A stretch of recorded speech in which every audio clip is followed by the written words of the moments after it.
கரூர் பிரச்சனையை எழுப்பி பின்னர் நான் அது குறித்து அரசு எடுத்துள்ள நடவடிக்கைகள் குறித்து விரிவாக எடுத்துரைத்துள்ளேன். கரூர் பிரச்சனை குறித்து மாண்புமிகு எதிர்க்கட்சித் தலைவர் உட்பட 28 உறுப்பினர்கள் பேரவை விதி 56 கீழும் ஏனைய கட்சி உறுப்பினர்கள் அஇஅதிமுக கட்சி உறுப்பினர்கள் சிலர் உட்பட மொத்தம் 34 உறுப்பினர்கள் பேரவை விதி 55 கீழ் அறிவிப்பு கொடுத்துள்ளதாக தாங்கள் இங்கே சொன்னீர்கள். கரூரில் நடைபெற்ற இந்த அசம்பாவிதம் குறித்து எதிர்க்கட்சி தலைவர் உட்பட அனைத்து கட்சியை சார்ந்த உறுப்பினர்களும் இங்கே பல்வேறு கருத்துக்களை எடுத்து வைத்திருக்கிறார்கள்.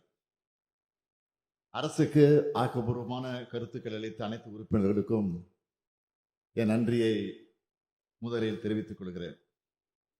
இங்கே மாண்புமிகு எதிர்க்கட்சி தலைவர் அவர்கள் நெடுநேரம் பேசிவிட்டு இங்கே மாண்புமிகு பேரவை முன்னவர் அவர்கள் தெரிவித்தது போல இந்த அரசு எடுத்துள்ள நடவடிக்கைகளில் குற்றச்சாட்டுகள் சொல்ல இயலாத காரணத்தால் திட்டமிட்டு அவை நடவடிக்கைகளை குந்தகம் விளைவித்து வெளியில் சென்றிருக்கிறார்கள்.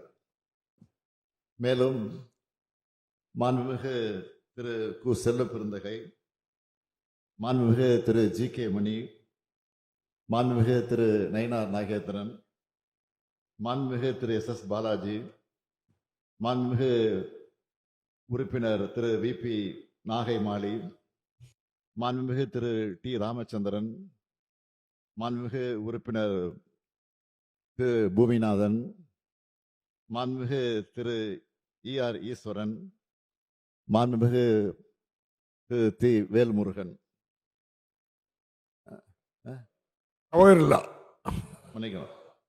மாண்புமிகு உறுப்பினர் முனைவர் ஜவஹர்லால் அவர்கள் ஆகியோர் அரசு எடுத்துள்ள நடவடிக்கைகள் அந்த நடவடிக்கைகளை வரவேற்றும் மேலும் செம்மையாக தங்களுடைய கருத்துக்களையும் இங்கே தெரிவித்திருக்கிறார்கள்.